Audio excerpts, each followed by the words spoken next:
बोलते हैं कि डोंट रिवेंज। तो अभी ऐसा सिचुएशन, वो सब गलतियां करने के बाद समझ आया कि भाई रिवेंज ट्रेडिंग नहीं करना चाहिए। इसके ऊपर जब स्टॉक निकलता है तब आपको बाई करना है। अच्छा। उसके नीचे चला जाए तब आपको निकल जाना है। यही मेरा मतलब अभी तो होली ग्रेल है। अच्छा। ये बोलेगा तो मैं बाई करूंगा, ये बोलेगा तो सेल करूंगा। तो मैंने लाइफ में पहली गलती ये करी कि लीवरेज लिया। सब कुछ ये करने के बाद यही पता चला, मेरा कंक्लूजन यही निकला कि भाव भगवान है। मैं ऐसा बोलता हूँ कि इंडिकेटर्स और प्राइस एक्शन जो है वो मेरे हिसाब से 30-40% इनफ है। बाकी जो मेन चीज़ है यहाँ से होती है माइंडसेट। तो मैं तो ये बोलता हूँ मार्केट में कोई बंदा एंटर होता है तो उसको KYS करना पड़ेगा। KYS मतलब भाई नो योर स्ट्रेंथ। तो एंट्री, एग्जिट, स्टॉप लॉस और टाइम फ्रेम, ये 4 चीज़ें मेरे प्लान में आती है। मार्केट इज एकदम सिंपल है, मार्केट खुद सिंपल है लेकिन ईजी नहीं है। सक्सेसफुल पर्सन क्या करता है, एक सिस्टम बनाता है, एक स्ट्रेटेजी बनाता है और उसको कंटिन्यू मेंटेन करता है। नमस्ते दोस्तों, मैं विजय ठक्कर और आप लोगों का सबका स्वागत है हमारे एक नए मास्टर्स इन वन के एपिसोड में। अभी आज का जो वीडियो है ना, मैं विजय जी के साथ शूट कर रहा हूँ और विजय जी को मैं कुछ सालों से जान रहा हूँ। ये विजय जी के साथ मेरा ऐसा है कि ये पहले मुझे फॉलो करते थे, तो मैं इनकी मतलब बहुत सारे से टाइम पे आप मुझे टैग करते थे, कुछ चीज़ें शेयर करते थे, तो मैं इनके चार्ट्स को बहुत सालों से ऑब्जर्व कर रहा था और मैंने देखा कि इनके चार्ट्स में भी वो सिंप्लिसिटी है जो मैं आप लोगों के साथ शेयर करता हूँ। तो मैंने सोचा कि क्यों ना मैं इनका भी जो नॉलेज है वो आप लोगों के साथ शेयर करूँ और मैं इनको भी बुलाऊँ। और मुझे भी ये जानना था कि इन्होंने अपनी ट्रेडिंग जर्नी कैसे शुरू की। तो आज मैंने विजय जी को बुलाया है। तो Vijay ji, thank you for coming in this podcast. Thank you so much Vijay भाई, आपने मुझे अपने प्लेटफॉर्म के ये मौका दिया और मेरी जर्नी शेयर करने का, आप सब लोगों के सामने अपनी जर्नी शेयर करने का एक मौका दिया। Thank you so much. Okay, तो विजय भाई आप मेरे को ये बताइए कि आपने ट्रेडिंग कैसे शुरू किया और कितने साल पहले, और आप कैसे आए ट्रेडिंग में? तो मेरी ट्रेडिंग जर्नी थोड़ी इंटरेस्टिंग है। तो मैं सबसे शेयर करना चाहूँगा कि मैंने करियर की शुरुआत की थी 2003 में। मैंने अपना कॉमर्स ग्रेजुएशन कंप्लीट किया और उसके बाद में मैंने अपने एक फ्रेंड के साथ में मिलकर एक मेडिकल स्टोर्स चालू किया था। अब लोग सोचेंगे कि भाई कॉमर्स में ग्रेजुएशन और मेडिकल लाइन में चला गया, तो मुझसे बहुत सारे लोग पूछते थे, लेकिन डेस्टिनी ले गई। एक एज ए गुजराती और एज ए माइंडसेट ऐसा था कि भाई बिजनेस करना है, नौकरी नहीं करनी है। तो बिजनेस स्टार्ट किया, तो मेडिकल स्टोर्स चालू किया। तो आप जानते हो कि मेडिकल स्टोर्स में क्या होता है, कस्टमर या डॉक्टर्स जो होते हैं वो एक टाइमिंग में आते हैं, सुबह में 10 बजे से 12 बजे या इवनिंग में आते हैं। ऐसा होता है? मैंने कभी ऐसा नोटिस नहीं किया। हाँ, मेडिकल स्टोर्स में मतलब ऐसे कस्टमर आते हैं जब डॉक्टर्स प्रिस्क्राइब करते हैं। अच्छा, मतलब जब डॉक्टर रहते तब आते हैं, बाकी तो काम नहीं रहता है। तो जहाँ पर मेरा मेडिकल स्टोर था उसके बाजू में एक पान का स्टोर था, पान की दुकान थी। तो जब मेरे पास कस्टमर नहीं होते थे, फ्री बैठता था, तो उस टाइम तो वो ये इंटरनेट और मोबाइल का कुछ जमाना नहीं था। मैं बात कर रहा हूँ ऑलमोस्ट 2004-05 की। तो 10 बाई 10 की शॉप में बैठकर मैं बोर हो जाता था। जब टाइम नहीं जाता था तो मैं बाहर निकल कर वो शॉप पे बैठ देखता था, भाई अंकल से बात करूँ, क्या कर रहे हैं, ऐसे कर। तो मैं हर बार एक नोटिस करता था, तो वो एक चैनल को देखते रहते थे और वो न्यूज़ वाली चैनल थी और वो इंग्लिश में आती थी। उस टाइम तो वो हिंदी में आती भी नहीं थी। तो मैं हर बार उनसे पूछता था कि अंकल जी ये क्या देख रहे हो, क्या कर रहे हो, अपना मैच दिखाओ या तो फिर कोई पिक्चर वगैरह चला दो, ऐसे क्या कर रहे हो। तो नहीं तेरे को समझ में नहीं आएगा, तो ये इसमें से तो पैसा कमाया जाता है। जैसे पैसे कमाए जाने की बात करी तो मेरे माइंड में वो स्पार्क हो गया, भाई मेरे को भी बताओ, मैं भी करता हूँ। तो उन लोगों ने थोड़ा बहुत मेरे को मार्केट के बारे में बताया कि भाई ये सब कंपनियाँ होती है, ये सब शेयर्स होते हैं, ये बाई करते हैं, ऐसे सेल करते हैं, कुछ टाइम भाव बढ़ जाता है तो उसमें हम सेल कर देते हैं, तो ऐसा प्रॉफिट मिलता है। तो मेरे को भी करने का कहाँ इच्छा हुआ। तो मेरे पहले मेंटर बोलूँगा तो वो पान की दुकान वाले भाई साहब थे। तो उन्होंने मेरे को मार्केट में लाने का थोड़ा इंस्पिरेशन दिया। तो स्टार्टिंग में वो बताते गए, उस तरह से मैं करता गया। ओके। तो उसके बाद क्या हुआ कि जहाँ पर मेरा डीमेट अकाउंट था, तो उन्होंने बताया कि विजय भाई आप जो पैसा यहाँ पर डाल रहे हो तो इतना ही क्यों, अभी जो कोई भी स्टॉक है इतना ही क्यों ले रहे हो, हम उसमें आपका लिमिट करवा देते हैं, थोड़ा और भी ले लो। अच्छा, मतलब लीवरेज। हाँ, तो उस टाइम तो लीवरेज पता नहीं था। तो वो चक्कर में चालू किया, भाई 1 लाख रुपए मार्केट में मतलब डिमेट में डाला और ब्रोकर ने वो लिमिट करवा दिया, 4-5 लाख रुपए का मैं माल लेने लगा। ओके। तो आप देखोगे कि 5-6 का जो टाइम था तो वहां पर तो जो कुछ भी डालो पैसा बन रहा था। 2005-6 की बात है। तो वहां पर पैसा थोड़ा बहुत थोड़ा डाल कर वो पैसा बनता गया। लेकिन ब्रोकर को तो क्या होता है, अपना ब्रोकरेज से मतलब होता है। तो वो मेरे को बुलाता था कि विजय भाई ऑफिस पे आओ, कभी भी टाइम मिले तो हम ये ट्रेडिंग करते हैं, इंट्राडे होता है, इस तरीके से भी पैसा कमाया जाता है। तो पैसा कमाने का अभी तो वो जुनून सवार हो गया था उस तरह से, तो मैं इंट्राडे के चक्कर में पड़ गया उसके बाद में। तो उसके बाद थोड़ा बहुत इंट्राडे के चक्कर में थोड़ा लॉस भी किया, और करते करते आ गया 2008 का टाइम। लीवरेज में सब पोजीशन खड़ी थी, हमने तो पैसा दिया था 1 लाख रुपए ब्रोकर को, लेकिन जब मार्केट में क्रेश आया एकदम से, तो जो भी पोजीशन थी वो एकदम से आधी हो गई, समझ में कुछ आया नहीं। तो जो पैसा था वो तो चला गया, और उल्टा मेरे को ब्रोकर को और पैसा देना पड़ा। तो वहाँ पर पूरा कैपिटल वॉशअप हो गया, लॉस कर दिया, और मार्केट से मैं आउट हो गया। ये था स्टोरी 2008 का। उसके बाद कुछ 2 साल ऐसे गए कि कहीं से भी पैसा बंदोबस्त किया, कुछ कमाया, थोड़ा बहुत इकट्ठा करके फिर से वापस आया। कितने साल के बाद? ऑलमोस्ट 1.5-2 साल के बाद। ओके। 2 साल के बाद वापस से मार्केट में थोड़ा बहुत पैसा, क्योंकि मैं जब छोटा था तब एक माइंड में हमारे प्रोफेसर ने बोला था कि जो चीज़ जहाँ पर आप खोते हो वहाँ से वो मिल सकती है। अच्छा। तो वो बैठ गई थी दिमाग में, भाई पैसा यहाँ पर खोया है तो वो पैसा मैं यहाँ से ही बनाऊंगा। तो फिर से 2 साल के बाद वैसे मार्केट में वापस आया, तो यही सोच के साथ आया था कि मेरे को मेरा पैसा कवर करना है। तो बोलते हैं कि डोंट रिवेंज। तो अभी ऐसा सिचुएशन, वो सब गलतियां करने के बाद समझ आया कि भाई रिवेंज ट्रेडिंग नहीं करना चाहिए, लेकिन उस टाइम ऐसा था कि भाई पैसा कमाना है, मेरे को कवर करना है। तो लेकिन 5-6 महीने में पैसा तो नया था, लेकिन माइंडसेट तो पूरा नहीं था।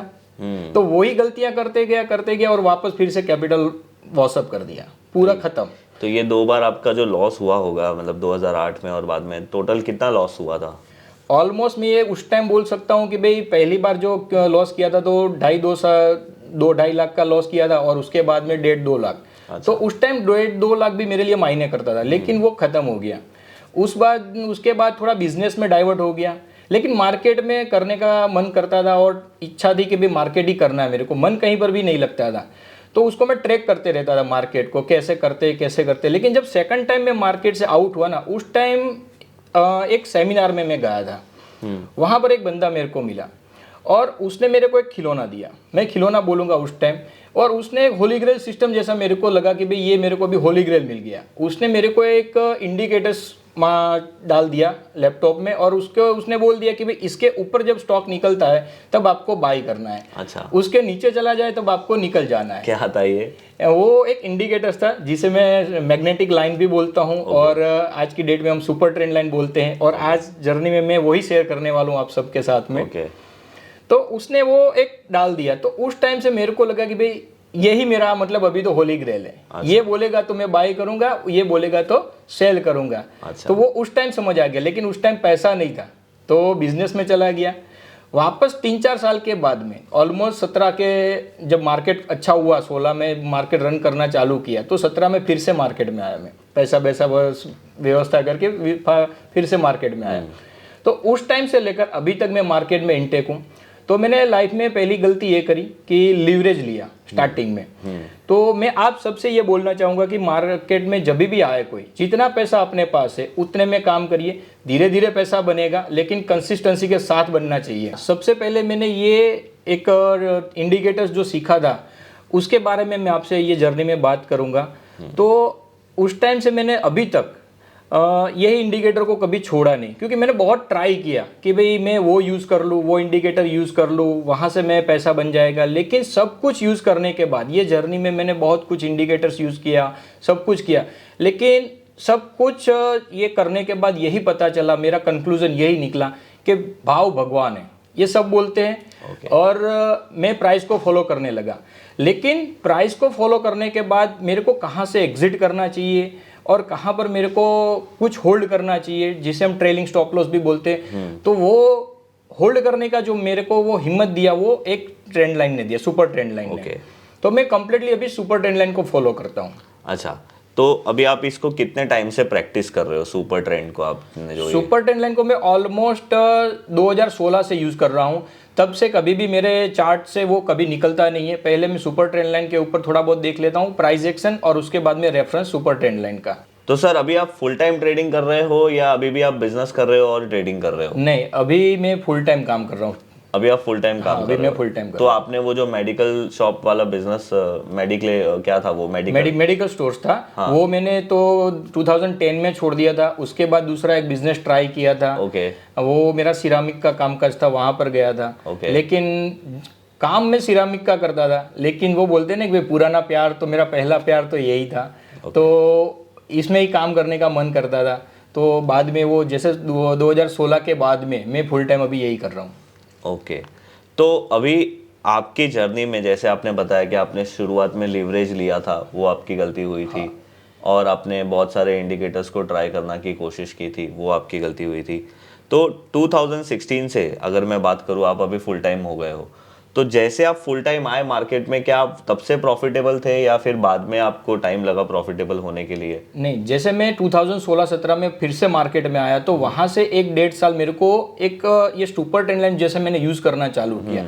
1.5 साल तक मैंने सुपर ट्रेंड लाइन को एक्सपेरिमेंट किया सब तरीके से। ओके उसका मैंने अलग अलग उसका जैसे 10-3 का होता है, 10-2 करके देखा, सब अलग अलग मैंने उसका सेटिंग करके चेंज करके देखा, कहाँ पर वो एक्सपीरियंस किया भाई ये यूज करता हूँ तो प्रॉफिट मिलता है कि कहाँ पर मेरा प्रॉफिटेबल रहता है। तो 1.5 साल के बाद वो प्रॉफिटेबल जर्नी स्टार्ट हो गई। ओके। तो सर, आप इक्विटी में ट्रेड करते हो, डेरिवेटिव में करते हो, कि ऑप्शंस में सेलिंग करते हो, बाइंग करते हो? आपका स्टाइल क्या है? नहीं, अभी मैं कंप्लीटली क्या करता हूँ, मैं पूरा का पूरा वीकली एनालिसिस करता हूँ। क्योंकि वीकली एनालिसिस जब आप करते हो तो आपको पूरा टाइम मिलता है, भाई सोचने का टाइम मिलता है कि भाई मेरे को प्रॉपर कहाँ पर एंट्री करनी है, कहाँ पर नहीं करनी है। तो आपको जब सोचने का टाइम मिलता है तो आप प्लानिंग के साथ आते हो मार्केट में, और प्लानिंग ही मेन चीज़ जरूरी है। क्योंकि स्टॉक मार्केट में क्या होता है, कोई भी बंदा ट्रेड करता है तो उसके पास कोई प्लान नहीं होता है। As a beginner, as a retailer जो मैंने देखा है, ओके जब ट्रेड करता है तो उसके पास कोई प्लान नहीं होता है। वो किसी ने बोला तो ऐसा ट्रेड कर लिया, तो उसके पास प्रॉपर एंट्री नहीं होती है, कहाँ पर एंटर करना, कहाँ पर एग्जिट करना, वो प्रॉपर पता नहीं होता है। क्योंकि कब अचानक कोई प्राइस में कोई गड़बड़ी हो जाए या तो कोई स्ट्रक्चर खराब हो जाता है प्राइस एक्शन के थ्रू, तो उनका एग्जिट करने का कोई एक प्लान नहीं होता है। वो बहुत ज़रूरी है। ओके। तो सर, आपको क्या लगता है कि स्टॉक मार्केट में एक स्ट्रैटेजी या एक इंडिकेटर ही होना ज़्यादा इम्पोर्टेंट है, या फिर माइंडसेट भी होना ज़्यादा इम्पोर्टेंट है? बिल्कुल, आपने बहुत अच्छी बात करी है। क्योंकि मार्केट में मैं ऐसा बोलता हूँ कि इंडिकेटर्स और प्राइस एक्शन जो है वो मेरे हिसाब से 30-40% इनफ है। बाकी जो मेन चीज़ है यहाँ से होती है माइंडसेट।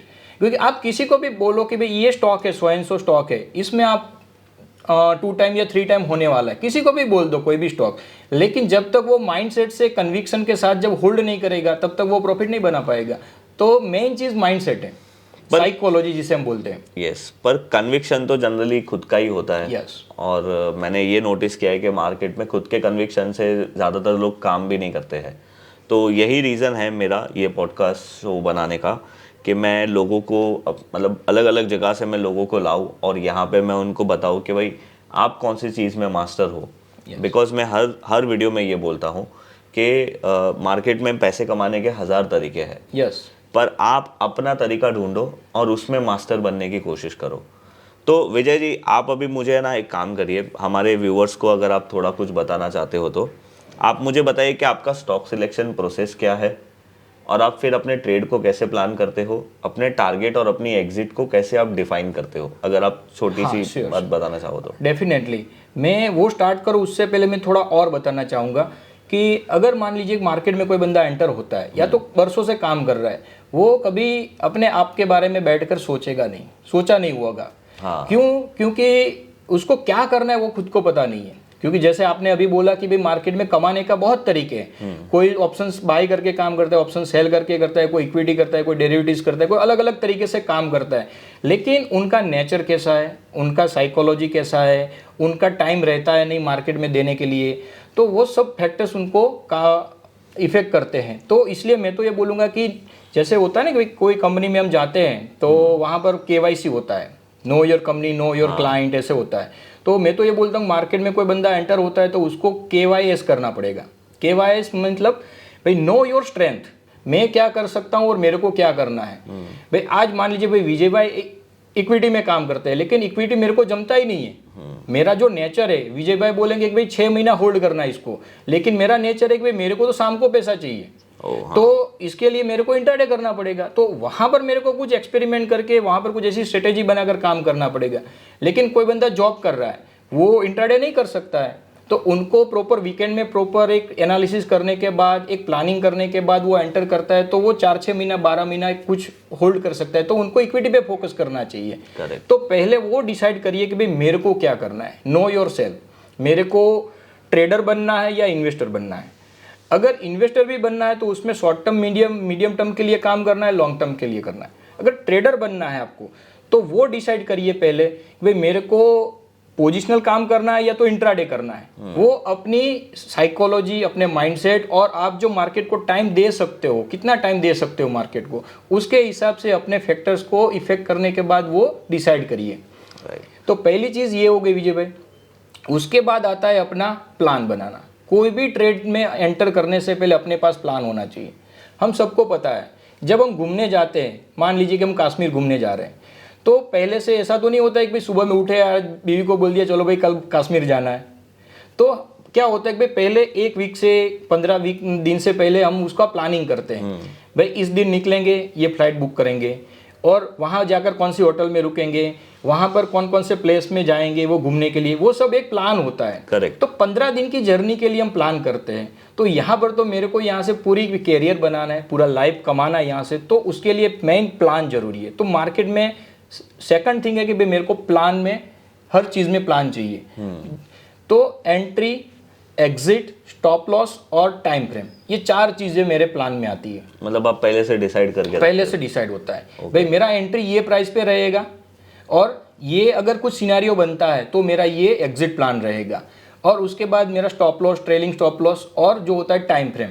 तो ये सब चीज़ें अगर आपके पास पहले से रेडी होगा, तो आपका जो लोग बोलते हैं ना भाई इमोशंस को कैसे कंट्रोल करें। ओके, हाँ। क्योंकि सबका यही होता है कि भाई स्टॉक, मेरे को पता है कि 10 टाइम होने वाला है, लेकिन 10 टाइम की जर्नी के दौरान स्टॉक बहुत बार ऊपर जाता है, बाद में नीचे आता है। तो लेकिन जो नीचे आता है ना, वो किसी से देखा नहीं जाता है। तो वो सब आपके पास पहले से रेडी होगा, भाई मेरा ये प्लान है, ये ऐसा कुछ सिनेरियो बनेगा तो मैं एग्जिट कर जाऊंगा। राइट। तो आप प्लान होगा आपके पास, तो आप अपने इमोशंस को कंट्रोल कर पाओगे। करेक्ट। तो आप मुझे बताइए सर, आप कैसे स्टॉक सिलेक्ट करते हो? क्योंकि मेरे को बहुत अभी इंटरेस्ट आ रहा है। आपने मुझे बताया कि आप सुपर ट्रेंड भी देखते हो, तो मैं देखना चाहता हूँ कि आप किस तरीके से स्टॉक सिलेक्शन करते हो और आप कौन से स्टॉक्स को ज़्यादा वेटेज देते हो, जैसे लार्ज कैप हो गया, मिड कैप हो गया या स्मॉल कैप हो गया। हाँ, तो देखिए सबसे पहले प्लान में मेरा आता है एंट्री। ओके।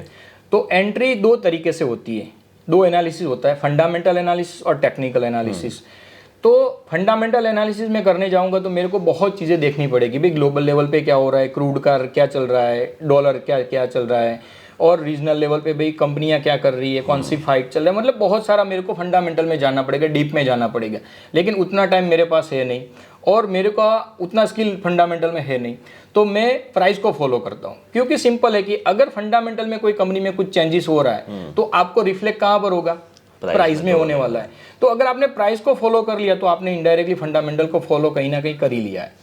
तो प्राइस को फॉलो करिए, और प्राइस को फॉलो करने के लिए आपको अपना कुछ वॉच लिस्ट बनाना पड़ेगा। मान लीजिए कि भाई निफ्टी 500 है, तो वीकेंड में मेरे को क्या करना है, भाई निफ्टी 500 के चार्ट देखने हैं, सबके चार्ट देखने, क्योंकि यहाँ से पैसा बनाना है। ऐसा तो है नहीं कि भाई मेरे को कोई स्कैनर नहीं है ऐसे फटक से मिल जाए हमको। हाँ, अगर आप इंडिकेटर यूज कर रहे हो, जैसे मैंने बोला कि सुपर ट्रेंड है, उसका स्कैनर मिल जाता है तुरंत। 5-6 स्टॉक जो आते हैं वीकेंड में वो मिल जाता है, लेकिन वो 5-6 स्टॉक के ऊपर ही ध्यान आपका जाएगा। पर आप क्या प्रेफर करते हो, स्कैनर करके स्टॉक्स को ऑटोमेटेड ढूंढना या फिर पूरा मैन्युअली? नहीं, मैं पूरा मैन्युअली करता हूँ। क्यों ऐसा? ऐसा बेनिफिट, इससे बेनिफिट क्या होता है कि भाई आप एक एक स्टॉक का चार्ट देखते हो तो उसका स्ट्रक्चर भी आपको ध्यान में आता है। Okay. बहुत बार ऐसा होता है कि सुपर ट्रेंड लाइन तो बाद में वो होता है कि भाई पॉजिटिव होता है, हाँ। लेकिन उसका स्ट्रक्चर कहीं ना कहीं चेंज हो रहा है। किसी का कुछ वॉल्यूम बहुत बड़ा दिख गया आपको, या तो कुछ एकदम से वो गैप अप हो गया है और वो वहां पर कुछ कैंडल बन गया अच्छा सा, तो वहां पर आपको पूरा स्ट्रक्चर दिखेगा चार्ट का। तो मेरे लिए पहले प्राइस एक्शन है, उसके बाद मैं as a reference super trend line को दे देता हूँ। ओके, तो आप बताइए सर कैसे करते हैं आप?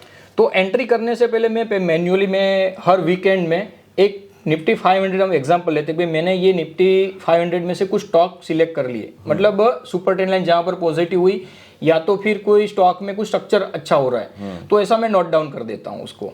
और उसके बाद मेरा प्रोसेस होता है कि मैंने 10 स्टॉक ऐसे निकाले, तो मैं 10 के 10 स्टॉक में तो एंट्री नहीं करूंगा, तो उसमें 10 में से मैं 3-4 सिलेक्ट करता हूँ।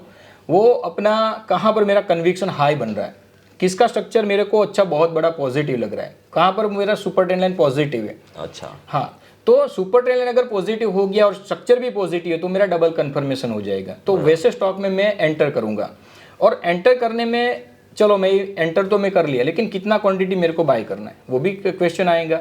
तो मार्केट में ऐसा मैंने बहुत बार फेस किया है कि अगर आप अपना पोर्टफोलियो का कुछ रिस्क मैनेज नहीं करते हो, हाँ। तो भी वो कहीं ना कहीं आपको इफेक्ट करेगा।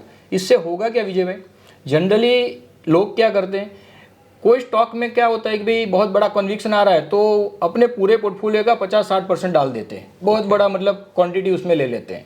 तो उसमें अगर स्टॉप लॉस हो गया या तो लॉस हो गया तो बड़ा लॉस होगा, और जहाँ पर प्रॉफिट होने वाला होता है वहाँ छोटा क्वांटिटी होता है, तो रिस्क मैनेज नहीं होता है। तो कितना क्वांटिटी लेना है वो भी एक उसमें बहुत बड़ा फैक्टर है। तो एंट्री, उसके बाद होता है एलोकेशन। तो एलोकेशन में मेरा ये होता है कि मेरा टोटल कैपिटल का मैं 5 to 6% उसमें एलोकेट करता हूँ हर स्टॉक के अंदर। ओके, सेम सबका allocation। हाँ, सब स्टॉक में 5 to 6%। और जहाँ पर बहुत कन्विक्शन हाई होता है भाई कोई कंपनी कैपेक्स कर रही है, फंडामेंटल भी अच्छा उसका मेरे को मिल गया है, तो उसमें 8 to 10%, max to max 8 to 10% तक मैं जाता हूँ, अदरवाइज में 5% तक। ओके सर, तो अभी आप मुझे आपका ये बताइए कि आप चार्ट्स में क्या देखते हो, और क्या आप स्ट्रक्चर जो बोल रहे हो वो स्ट्रक्चर कैसा होना चाहिए?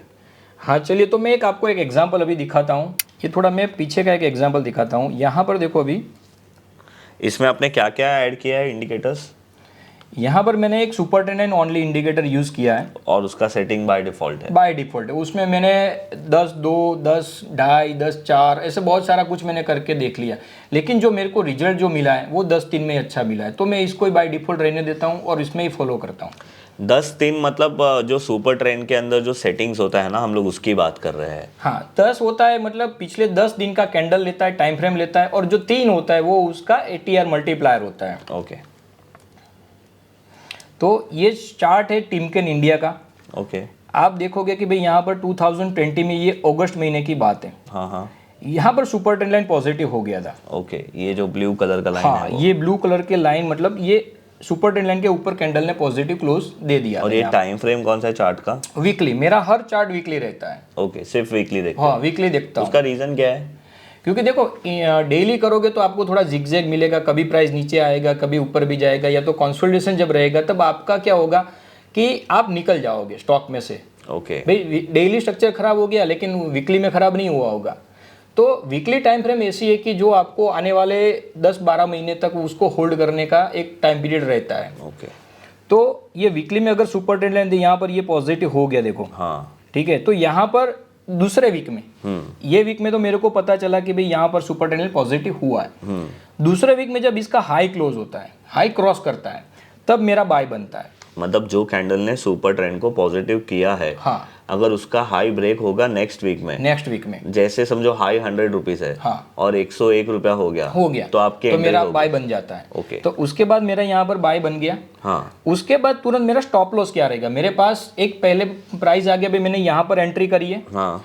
दूसरा आ गया भाई, मेरे को कितना % एलोकेट करना है वो पहले से डिसाइड है। ओके, आपने बोला 5 to 6% एलोकेशन डालना इधर। हाँ, हाँ। उसके बाद मेरा आता है कि भाई मेरा टारगेट क्या रहेगा। हाँ। राइट, तो यहाँ स्टॉप लॉस क्या रहेगा, सॉरी। तो पिछला जो स्विंग लो होता है, पिछला अगर ये प्राइस एक्शन में देखे तो पिछला मेरा स्विंग लो ये बन रहा है। हाँ, राइट, तो पिछला स्विंग लो मेरा स्टॉप लॉस, अदरवाइज मेरा सुपर ट्रेंड लाइन मेरा स्टॉप लॉस। तो ये आप हम कैसे डिसाइड करेंगे कि सुपर ट्रेंड को रखना है कि स्विंग लो को रखना है? ऑलमोस्ट सुपर ट्रेंड लाइन देखोगे तो अपने स्विंग लो के पास में ही बन के आएगा। ओके। ये सुपर ट्रेंड लाइन इंडिकेटर विजय भाई ऐसा है ना कि कोई बिगिनर अगर इसको कुछ समझ में नहीं आता है, इतना ही फॉलो कर लिया ना, तो भी वो प्रॉफिटेबल बन जाएगा। हाँ, बट वीकली टाइम फ्रेम। हाँ, वीकली टाइम फ्रेम में। राइट। तो यहाँ पर देखो ये हो गया, तो ये सुपर ट्रेंड यहाँ पर फ्लैट बन के आया, तो ऑलमोस्ट अपने स्विंग लो के पास में ये फ्लैट बना है। राइट। उसके बाद देखो कितना वीक इसने यहाँ पर कंसोलिडेशन किया है। हाँ। तो नॉर्मली लोगों का क्या होता है, जब स्टॉक नहीं चलता है और कंसोलिडेशन में चले जाता है, तो वहां पर सब लोगों को क्या होता है, भाई मेरा स्टॉक नहीं चलता है, दूसरा स्टॉक चल गया। राइट, वैसा ही विजय भाई ने लिया था वो स्टॉक चल गया, मेरा स्टॉक नहीं चला है, तो वो क्या होता है, रिग्रेट जैसा होता है। तो लोग क्या करते हैं, यहाँ से निकल कर दूसरे में जंप कर जाते हैं। लेकिन जब अपने स्टॉक की चलने की बारी आती है तब वहां पर वो होते नहीं है। तो यहाँ पर एक तो एलोकेशन आपका 5% रहेगा, तो आपको वो डर नहीं लगेगा। और दूसरी बात कि आप दूसरे स्टॉक में भी इन्वेस्ट कर पाओगे, आपके पास पूरा कैपिटल रहेगा। तो उसके बाद देखो कितने टाइम के बाद ये स्टॉक ने चलना अच्छे से चालू किया। तो यहाँ से मेरा थर्ड पॉइंट आता है भाई टारगेट। मेरा टारगेट क्या होना चाहिए? तो जनरली मैं क्या करता हूँ, सुपर ट्रेंड लाइन जहाँ पर मैंने एंट्री करी है यहाँ पर हाँ, मैंने कुछ पार्ट बना दिए, क्योंकि वो बोलते हैं ना भाई इमरजेंसी एग्जिट, या तो एग्जिट करने का पहले सोच के रखो। तो मैंने एक एग्जिट का प्लान बना के रखा है भाई, मेरे जो प्राइस है वहाँ से 40% का ऊपर में मूव आता है। ओके, मान लीजिए कि कोई स्टॉक मैंने 100 रुपये में लिया है, ऊपर वो 140 चला गया, तो वहाँ पर मेरी जो भी क्वांटिटी होती है उसमें से 40% में एग्जिट कर जाता हूँ। 40% पे 40% की मूव में 40% का क्वांटिटी एग्जिट कर जाता हूँ। और अगर ऐसे ट्रेड होते तो उसमें जो आपका स्टॉप लॉस है उसका रेंज क्या होता है अप्रोक्स? नॉर्मली आप देखने जाओगे तो 20-25% तक का आएगा। ओके, तो मतलब 1:2 हाँ, का, मतलब आप जो कैपिटल डिप्लॉय कर रहे हो उसका 20% से 25 मैक्स टू मैक्स आएगा, उससे ज्यादा कभी नहीं आता तो बड़ा स्टॉप लॉस हो जाता है ये। हाँ, स्टॉप लॉस बड़ा होगा, इसलिए तो मैं 40% बोल रहा हूँ भाई। रिस्क रिवॉर्ड रेशियो देखे तो 1:2 मिनिमम मेरे को चाहिए। ओके, हाँ, तो 40% जब टारगेट मेरा आता है तो वहां पर मैं 40% क्वांटिटी रिलीज एग्जिट कर जाता हूँ। उसके बाद दूसरा मेरा प्लान होता है कि भाई जहां से मैंने एग्जिट किया है हाँ, वहां से और 40% मेरे को चाहिए। ओके, हाँ, मतलब मान लीजिए कि भाई 140 में मैं निकला हूँ, हाँ, 40% क्वांटिटी, तो 140 रुपये का 40% निकालो, ओके, तो ऑलमोस्ट वो बन गया, ऑलमोस्ट मेरा पैसा डबल बनेगा वो। ओके, हाँ, उसमें मैं 40%, 140 का 40% निकालूं तो 60 रुपीज़ आता है, तो मेरा 200 रुपये के पास बनेगा। तो अगर मैं 40% क्वांटिटी, 40% का जो मूव है उसके बाद दूसरा 40% में 30% क्वांटिटी निकाल देता हूँ। ओके, मतलब फर्स्ट आप 40% पे निकालते हो और सेकंड आप 40% पे निकालते हो, 30%। जहाँ से आपने 40% निकाला है वहाँ से 40% कैलकुलेट करते हो, वापस से टोटल वहाँ से नहीं, नेट से नहीं, जहाँ से निकले हैं ना, हाँ, वहाँ से और 40% चाहिए, हाँ, तो वहाँ पर 30% निकलेगा। ओके, दूसरा पार्ट निकलेगा 30% क्वांटिटी। तो उसके बाद जो बचता है जो 30%, उसको मैं रहने देता हूँ, क्योंकि वो ऑलमोस्ट मेरा फ्री का हो जाता है। ओके, उसमें से तब निकलना है या तो मेरे को सुपर ट्रेंड लाइन एग्जिट बोले, या तो फिर सुपर ट्रेंड लाइन एग्जिट मतलब सुपर ट्रेंड लाइन नेगेटिव हो जाता है तब निकलना है। अदरवाइज जब प्राइस एक्शन में कुछ गड़बड़ी हो, प्राइस एक्शन पिछले स्विंग का अगर वो लो काट देता है क्लोजिंग में, ओके, तो दूसरे वीक में मेरे को एग्जिट कर लेना है। अच्छा, तो आप दूसरे वीक का मतलब ये है कि आप सीधा फिर मंडे एग्जिट हो जाते हो? हाँ, मंडे एग्जिट। ओके, तो आप एंट्री में तो ऐसा वीक का क्राइटेरिया नहीं रखते ना? नहीं, आपने बोला था सेकंड वीक में, जैसे हाई ब्रेक होता है तो ही एंटर करना। ओके, अगर हाई ब्रेक नहीं करता है तो मेरे को एंटर नहीं करना है। बहुत सारे स्टॉक में विजय भाई ये रूल अगर आप फॉलो करोगे, तो उससे क्या होगा, आपका एंट्री भी बचेगा और आपका टाइम भी बचेगा। ओके, अभी फिर ये स्टॉक ने आपको फाइनल एग्जिट कहाँ पे दिया सुपर ट्रेंड का? देखो यहाँ पर हमने एंट्री करी टिमकेन में 1150 के करीब, करेक्ट, राइट। उसके बाद मेरा स्टॉप लॉस जो बना ये बना था यहाँ पर स्विंग लो जो वाला पहले बताया। हाँ, तो 1150 में आप 40% ऐड कर दो, ऑलमोस्ट कितना आएगा, 1550 के करीब आएगा। तो यहाँ पर से जैसे जैसे देखते हुए जाओ कि जब 1500 के करीब प्राइस आता है तब मेरे को एग्जिट करना है। तो ये कैंडल में मैंने यहाँ पर एग्जिट कर ली, ये आपका 40% एग्जिट हो गया। हाँ, उसके बाद 1500 के ऊपर में और 40% डाल दो, 40%, हाँ, तो वहां से आएगा 2100-2200 रुपये के प्राइस आएगा। तो यहाँ से चले जाओ, ये 2100 का कैंडल बना, यहाँ पर मेरे को मेरा एग्जिट चाहिए। कुछ लोग बोलेंगे कि आप ऐसे अगर एग्जिट करते जाओगे तो कोई स्टॉक अगर मल्टीबैगर बन गया तो वो आप मिस कर जाओगे। मैं बोलता हूँ कि मल्टीबैगर कितने बनते हैं आपको पता होता है कि भाई ये मल्टीबैगर बनने वाला है। तो अगर मैं आपको मेरा स्टाइल बताऊँ ना, तो मेरे स्टाइल में अगर मैं पूरे साल में जितने भी स्टॉक लेता हूँ, अगर मार्केट अच्छा है तो उसमें से एक आधा बनता है, पूरे साल में से। हाँ, तो सबका यही होता है विजय भाई कि सबका मल्टीबैगर अगर 10 स्टॉक बाय करते हैं तो 10 में से हो सकता है एक आध मल्टीबैगर बन जाए। लेकिन मेरे को तो सब मैनेज करके चलना है, तो मेरे को 10 गुना रिटर्न अगर मिल गया तो वेल एंड गुड है, अदरवाइज नहीं चाहिए। मेरे को क्या चाहिए, पैसा अगर यहाँ से कंसिस्टेंसी ग्रो करता जाए वो चाहिए मेरे को, राइट। हाँ, तो यहाँ पर मैंने 2100 रुपये में एक दूसरा क्वांटिटी रिलीज कर दिया। उसके बाद देखो मतलब अभी आपका ऑलमोस्ट 70% एग्जिट हो गया। तो मेरा पैसा डबल बन गया यहाँ से। हाँ, तो मेरा अभी कैपिटल यहाँ पर लगा भी नहीं है, तो मेरे को डर भी नहीं लगेगा, राइट। पर अभी यहाँ पे इसका मैं देख रहा हूँ आगे इसका स्विंग लो ब्रेक हो गया है। हाँ, यहाँ पर स्विंग लो क्लोजिंग बेसिस पे चाहिए मेरे को। अच्छा, यहाँ पर देखो कोई लो जो है क्लोजिंग बेसिस पे क्लोज नहीं हुआ है ऊपर। हाँ, वैसे भी अगर स्विंग लो ब्रेक होता है तो आप मंडे बेच। हाँ, मंडे बेचने वाला, तो मेरे को क्लोजिंग चाहिए, तो अभी भी क्लोजिंग नहीं हुआ है। तो यहाँ पर मेरा आप देखोगे तो हुआ था, तो मैं यहाँ पर मेरा 30% क्वांटिटी एग्जिट कर दिया। मतलब आपका फाइनल एग्जिट एक तो स्टॉप लॉस है, हाँ, और दूसरा है जब वो स्विंग लो ब्रेक करके क्लोज हो गया तो आप मंडे एग्जिट कर दोगे, अदरवाइज वो सुपर ट्रेंड नेगेटिव हो गया तब आप करोगे, ब्रेक करेंगे। अदरवाइज आप 40% पे 40 और वहां से और 40% पे 30%। हाँ, तो इस तरीके से एग्जिट करते हो। और मजे की बात विजय भाई, मैं दिखाऊं आपको एक स्टॉक और दिखाता हूँ मैं आपको, बहुत आप एग्जाम्पल, एक सुप्राजीत करके स्टॉक है, सॉरी सुप्राजीत नहीं, सुखजीत स्टार्ट करके है। देखो यहाँ पर ये सुपर ट्रेंड लाइन पॉजिटिव हुई, करेक्ट, ये वाली, हाँ, लेकिन उसके दूसरे वीक में देखो इसने हाई क्रॉस नहीं किया, तीसरे वीक में भी नहीं किया, चौथे वीक में भी नहीं किया यहाँ पर। उसके बाद ये मूव आया एकदम से, तो यहाँ पर पहले सुपर ट्रेंड लाइन तो पॉजिटिव थी, तो जैसे ही हाई क्रॉस करे मेरा एंट्री बनता है इधर, तो मैंने यहाँ पर एंट्री करी ऑलमोस्ट 220 रुपए के करीब।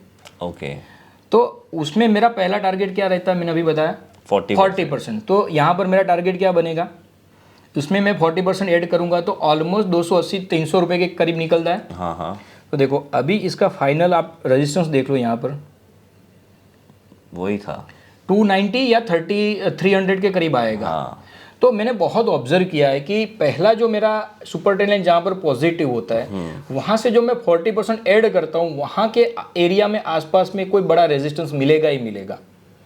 तो अपना क्या होता है कि बड़े रेजिस्टेंस होता है, वहाँ से प्राइस एक बार नीचे गिरता ही है या तो रिट्रेसमेंट होता है। आप फर्स्ट टाइम आता है तो वो होता ही है। हाँ, तो यहाँ पर मैं एक बार मेरा क्वांटिटी जो होता है 40% ऐड कर दे, रिलीज कर देते, एग्जिट कर देते, और उसके बाद में अगर ऊपर चलना चालू किया तो और कॉन्फिडेंस आ जाएगा भाई ये तो मल्टी ईयर का ब्रेकआउट आ गया। तो बाकी की जो 70% क्वांटिटी उसको हम राइड करते हैं। तो ऐसे बहुत सारे स्टॉक मिलेंगे कि आपको ये, और देखो यहाँ पर ये स्विंग लो, पिछला स्विंग लो, यहाँ पर पिछला स्विंग लो, ऐसे देखने जाओगे तो आपको एग्जिट यहाँ पर मिली है। करेक्ट। तो पिछला स्विंग लो जब ब्रेक करे या तो सुपर ट्रेंड लाइन नेगेटिव, वहाँ पर आपको एग्जिट करना है। राइट। तो सर आपने तो मेरे को 2 एग्जांपल अभी बता दिए ये वाले, पर अभी मेरे को एक करंट एग्जांपल बताओ। करंट एग्जांपल जहां पर अभी सुपर ट्रेंड पॉजिटिव अभी ये वीक में हुआ है, हाँ। वो मैं एक ऐसा स्टॉक आपको दिखाता हूं। ये एक टाइचे इंडस्ट्री करके ये एक स्टॉक है, जहां पर अभी देखो ये सुपर ट्रेंड लाइन अभी पॉजिटिव हुआ है।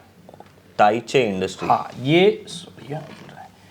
हाँ ये टाइचे इंडस्ट्री करके एक फार्मा कंपनी है। ओके, हाँ, तो उसमें अभी सुपर ट्रेंड लाइन पॉजिटिव हुआ है। Okay, और तो इसका जो स्विंग लो है, ये वाला स्विंग लो है 130 और 176 के करीब ये क्लोज हुआ है।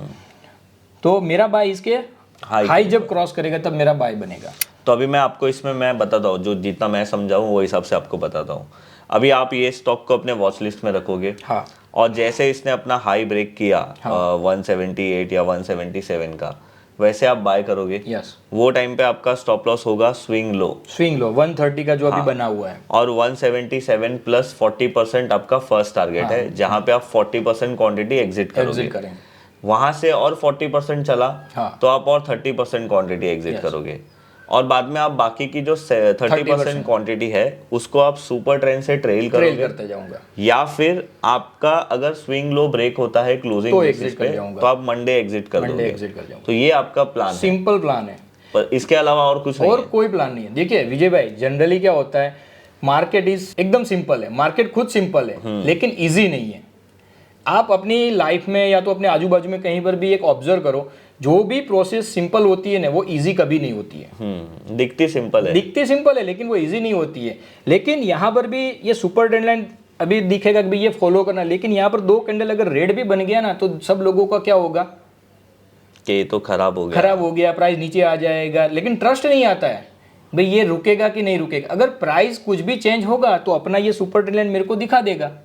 तो आप इसमें वॉल्यूम को इम्पोर्टेंस देते हो अगर? हाँ, डेफिनेटली पहले प्राइस के बाद में वॉल्यूम। ओके, प्राइस मेरे को पहले चाहिए। अगर प्राइस, बहुत बार क्या होता है कि भाई प्राइस मूवमेंट देता है लेकिन वॉल्यूम बाद में आता है, कभी कभी ऐसा भी होता है। और अगर वॉल्यूम और प्राइस दोनों साथ में मेरे को कॉम्बिनेशन में मिल गया तो वो बहुत बढ़िया एक अच्छा ट्रेड बनता है वो।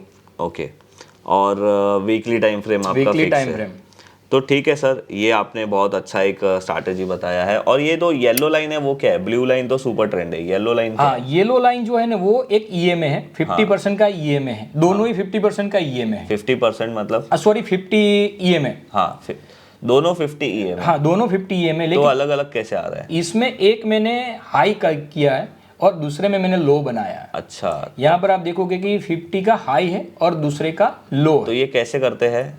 तो वो सेटिंग में जब आप जाओगे तो नॉर्मली क्या होता है, क्लोजिंग बेसिस पे होता है। ओके, तो आपने एक 50 ईएमआई को क्लोज पे हटा के हाई पे रखा हाई है। पे रखा है और दूसरा मैंने लो पे रख तो दिया। ये क्या प्ले करता है रोल आपके ट्रेड में? तो ये देखो, जैसे ये रिबन टाइप का बन गया ये, वहां से वो एरिया क्या होगा, एकदम से वो क्रूशियल एरिया बनेगा। अगर वो ऊपर से गिरता हुआ प्राइस आ रहा है तो वही एरिया में रुकेगा, तो एज अ सपोर्ट का भी काम अच्छा, करेगा। मतलब आपने इसको बनाया है एज अ रेजिस्टेंस जोन और सपोर्ट जोन के लिए। लेकिन ये मैं इसको एज अ एक रेफरेंस की तरह यूज करता हूँ। ऐसा कोई थंब रूल नहीं कि भाई ऐसा होगा तो मैं करूंगा ही। मेरे लिए प्राइस और बाद में सुपर ट्रेंड लाइन। ओके, तो विजय जी बहुत मज़ा आया। देखो, इसीलिए मैं आप लोगों को बोलता हूँ कि master in one Vijay ji ने अपने कितनी एक सिंपल स्ट्रैटेजी को, मतलब सिंपल एक सुपर ट्रेंड क्या है यार, मतलब मैं लोगों को देखता हूँ सुपर ट्रेंड इंट्राडे में यूज़ करते हैं। हाँ। और ऑप्शंस में बाय सेल ट्रेड करते हैं। विजय जी, आपने मेरे को एक बात बताओ, आपके इतने साल में आज तक आपने सबसे बेस्ट स्टॉक कौन सा लिया था और उसमें आपने कितना % रिटर्न कमाया है with the help of this strategy? अच्छा, सिर्फ सुपर ट्रेड, मतलब आपने ये स्ट्रैटेजी जो हमको बताया, हाँ। उसमें आपने अब तक कौन सा ऐसा स्टॉक है जो आपका लाइफ टाइम का सबसे बड़ा रिटर्न आपको उसने दिया है? एक था अतुल। अतुल कौन सा? अतुल लिमिटेड। अतुल लिमिटेड जो केमिकल वाला है। उसमें बहुत बढ़िया रिटर्न बना, क्योंकि वो एक बार वो दिखाओ ना, आपका एंट्री कहाँ हुआ था उसमें, क्योंकि अतुल में मैंने भी ट्रेड किया था, वो कुछ 14,000 तक गया था एक बार में। यहाँ पर हुआ था, पहली बार आया था तब की बात है ये। ओके। हाँ, तो यहाँ पर एंट्री किया था, थोड़ा बहुत पैसा बना था, लेकिन जो मेरा मेजर चंक चालू हुआ यहाँ से चालू हुआ। तो आप पिरामिड भी करते हो क्या इसमें? पिरामिडिंग नहीं करता हूँ मैं इसमें। अच्छा, मतलब जो भी मेरे पास वो सुपर ट्रेंड एक बार नेगेटिव हो गया और फिर वापस से पॉजिटिव हाँ, हुआ, तो फिर से एंटर करते फिर से आपका क्योंकि वो नया ट्रेड बन जाता है। ओके। वो माइंड से निकाल देना है कि भाई मैंने पीछे लिया था, वो अभी नहीं चला या तो स्टॉप लॉस कर गया था। समझो ऐसा हो सकता है कि आपने कोई स्टॉक 100 में लिया था, फिर आपने 300 रुपए में उसको निकाल दिया, फिर वापस से 400 या 500 रुपए पे वो वापस से पॉजिटिव होता है, तो फिर से एंटर करते, वो नया ट्रेड बन जाएगा मेरे ओके। तो इसमें आपने कितने टाइम पैसा कमाया था? अगर कितना गुना हुआ था ये स्टॉक आपका? ऑलमोस्ट डबल से 2.5 गुना तो नॉर्मली सब होते ही है इसमें। नहीं, ये कितना हुआ था? ये भी बस 2.5-3 गुना जैसा हुआ था। ओके, तो बहुत अच्छी बात है सर। और अगर मैं इसमें रिस्क की बात करूं, जो मुझे लगता है कि इसमें, मुझे ऐसा लग रहा है इसमें स्टॉप लॉस बड़ा बनता है। हाँ, बनता है, लेकिन आप अपनी टोटल कैपिटल का देखोगे ना तो क्या होगा कि भाई 5% एलोकेट कर रहे हो पहले तो स्टॉक में आप। हाँ, समझो किसी का 10 लाख रुपया है। हाँ, 10 लाख रुपए है तो आप 5% डाल रहे हो उसमें, 50,000 रुपए डाल रहे हो। 50,000 रुपए डाल रहे हो, 50,000 रुपए का 20% डाल दो। अगर स्टॉप लॉस में गया तो 20% कितना जाएगा? 10,000 रुपए जाएगा। तो मेन कैपिटल का तो आपका 1% ही जा रहा है। राइट। तो वो बहुत बड़ा लॉस नहीं है, क्योंकि एक मेन कैपिटल के ऊपर 1 या 1.5% रिस्क तो लेना ही जरूरी है। तो इसमें आप सिर्फ एंट्री और एग्जिट है, इसमें पिरामिड का कोई नहीं, पिरामिड नहीं करता, क्योंकि मेरे को पिरामिडिंग हाँ बोलते हैं और लोग करते भी है। मेरे को कंसिस्टेंसी प्रॉफिट चाहिए, मेरे को मल्टीबैगर नहीं चाहिए। इसीलिए मैं क्या करता हूँ कि जहाँ पर सुपर ट्रेंड लाइन और प्राइस एक्शन पॉजिटिव हुआ वहाँ पर मेरा एंट्री हुआ, और पैसा 1.5 गुना या डबल भी हो गया तो भी मेरे लिए बहुत अच्छा रिटर्न बना के देता है। Right, thank you. तो देखो, यही चीज़ है, मैं आपको अभी यही बता रहा था कि एक सिंपल सी टूल को लेके सर ने कैसे, आप कितने साल से ये प्रैक्टिस कर रहे हो? 2016-17 से। तो सर आपको ऐसा नहीं लगा कि मेरे को कोई और स्ट्रेटेजी भी फॉलो करनी चाहिए? हाँ, लगा था ना। 2016 में जब स्टार्ट किया तो 17 के आते आते मैंने बहुत सारे इंडिकेटर्स यूज कर लिए। मेरे को यही लगा था कि भाई ये RSI काम करेगा, इचिमुकु काम करेगा, ये बॉलिंगर बैंड काम करेगा, सब कुछ मैंने ट्राई किया। लेकिन उसमें से मेरे को जो एक अच्छा लगा कि भाई ये एक सिंपल वे है जो मेरे को पीसफुली काम देता है, मेरे को हेडेक नहीं चाहिए ज़्यादा बहुत, तो वो ये एकदम सुपर ट्रेंड काम करता है। तो जितने भी हमारे दोस्त लोग हैं और जितने भी हमारे भाई लोग हैं जो जॉब करते हैं या कोई बिजनेस करते हैं, तो वो भी ये स्ट्रैटेजी, हाँ, उनके लिए तो मैं ये बोलना चाहूँगा कि उनको काम क्या करना है, वीकेंड में आकर अपना एक वॉच लिस्ट बना दिया और वॉच लिस्ट में जाकर सीधा बस ये ही देखना है कि किसमें सुपर ट्रेंड लाइन पॉजिटिव हो रहा है, उसमें अगर पैसा डाल दिया, उसके हिसाब से भी काम किया ना, तो 2-3 साल के बाद आप देखोगे वो प्रॉफिटेबल ऑटोमेटिक बन जाएगा। सही है। मेरे को भी आज एक अच्छा अप्रोच मिला आपके ये वीडियो से। मेरे भी जो भी ब्रेकआउट्स आएंगे मैं उसमें ये सुपर ट्रेंड चेक और कर लिया दूसरी बात कि आपको ट्रेल करने का भी एक अच्छा एक as a trailing stop loss भी काम करेगा ये। राइट। मेरे लिए ये वीडियो में से टेक अवे था जो सर ने बताया कि जो स्विंग लोज होते हैं कि स्विंग लो ब्रेक नहीं हो रहा है तो वो कंटिन्यूसली चलते जाएगा, तो वो मेरे लिए एक बहुत बड़ा टेक अवे था। आप लोगों के लिए कौन सा ये वीडियो में टेक अवे था या कौन सा ऐसा मूवमेंट था जहाँ पे आप लोगों को लगा कि अरे स्टॉक मार्केट में इतना अच्छी तरीके से भी काम हो सकता है? तो थैंक यू विजय जी, आप आए। और विजय जी ट्विटर पे है तो मैं विजय जी का ट्विटर आईडी आप लोगों के लिए डिस्क्रिप्शन में डाल दूंगा, तो आप लोगों को जो भी डाउट है आप विजय जी को फॉलो करके आप उनको पूछ सकते हो। विजय जी हमारे यहाँ से आपको बहुत क्वेश्चन आ सकते हैं, तो आप लोगों को रिप्लाई करना। श्योर। Thank you. और विजय जी अगर किसी को मतलब मैं हर बार ये हमारे सारे गेस्ट होते हैं उनको पूछता हूँ कि अगर किसी को फुल टाइम ट्रेडर बनना है और उसको ऐसा है कि भाई अभी मुझे फुल टाइम मार्केट में आना है, मुझे मार्केट से ही पैसा कमाना है, तो कितने साल का एक्सपीरियंस होना चाहिए और क्या उसे आना भी चाहिए? हाँ डेफिनेटली मार्केट में बहुत अपॉर्चुनिटीज़ है, आना चाहिए, डेफिनेटली आना चाहिए। लेकिन आने से पहले जैसे हमने बात करी कि भाई अपने आप को पहचानो, तो वो पहचानोगे कैसे? कुछ काम करोगे तब पता चलेगा भाई मैं ये सेक्टर में अच्छा हूँ, ये काम नहीं कर सकता। तो छोटी कैपिटल से स्टार्ट करो पहले, और उसमें काम करने के बाद अपने आप को रियलाइज करो कि भाई ये जो इंट्राडे है वो मेरे काम का नहीं है। 2 महीने काम करोगे, 3 महीने काम करोगे तो आपको पता चल जाएगा भाई ये मेरे काम का नहीं है, तो उसको हटा दो। और अगर आपको लगता है भाई मेरे को पीसफुली काम करना है, तो जैसे मैंने अभी बताया भाई, तो सुपर ट्रेंड या तो कोई भी स्ट्रेटेजी, कोई भी सिस्टम आपको एक बनाना पड़ेगा। क्योंकि क्या होता है, सक्सेसफुल पर्सन क्या करता है, एक सिस्टम बनाता है, एक स्ट्रेटेजी बनाता है और उसको कंटिन्यू मेंटेन करता है और उसको कंटिन्यू लाइफ लॉन्ग फॉलो करता है। बोरिंग हो जाता है बहुत। तो बोरिंग, वो बोलते हैं कि भाई बोरिंग इज ब्यूटीफुल। बहुत सारे लोगों को मैं एक नाम दूंगा स्टॉक का, NTPC। बहुत सारे लोगों को वो बोरिंग लगता है, लेकिन वो स्लो एंड स्टेडी बढ़ते रहता है। तो बोरिंग इज ब्यूटीफुल होता भी है, लेकिन अभी के टाइम पे लोगों को थ्रिल चाहिए, जल्दी से पैसा कमाना है। तो ऐसे माहौल में अगर किसी को फुल टाइम करना है तो कुछ स्ट्रेटेजी या सिस्टम बनाओ, और उसके बाद आप थोड़ा थोड़ा काम करके आप जब प्रॉफिटेबल हो जाओ, भाई हाँ मैं स्मॉल कैपिटल में अगर प्रॉफिटेबल बन सकता हूँ तो मैं बड़ा डेप्लॉय एक मेरा सिस्टम के साथ में जब आओगे तब बड़ी कैपिटल के साथ आओ। ऑटोमेटिकली आप सिस्टम को फॉलो करोगे तो आपको फुल टाइम काम करने में बहुत अच्छा हेल्प भी होगा और आपकी जर्नी जो है वो प्रॉफिटेबल रहेगी आगे जाकर। Okay, thank you. तो thank you Vijay ji. Thank you so much Vijay भाई। थैंक यू आप लोगों को भी वीडियो देखने के लिए। अगर आप लोग अभी तक ये वीडियो देख रहे हो तो आप वीडियो को ज़रूर लाइक करिए, और आपको ये पूरे वीडियो में अगर ऐसा लगा है कि विजय जी ने कुछ अच्छी चीज़ सिखाई है तो आप अपने फ्रेंड्स और फैमिली के साथ ये वीडियो ज़रूर शेयर करिए। अगर आप मेरे चैनल पे नए हो तो आप मेरे चैनल को ज़रूर सब्सक्राइब करिए। मैं मिलूंगा आप लोगों से ऐसे ही कोई नेक्स्ट पॉडकास्ट में, तब तक के लिए bye bye. Thank you Vijay ji. Thank you so much Vijay भाई।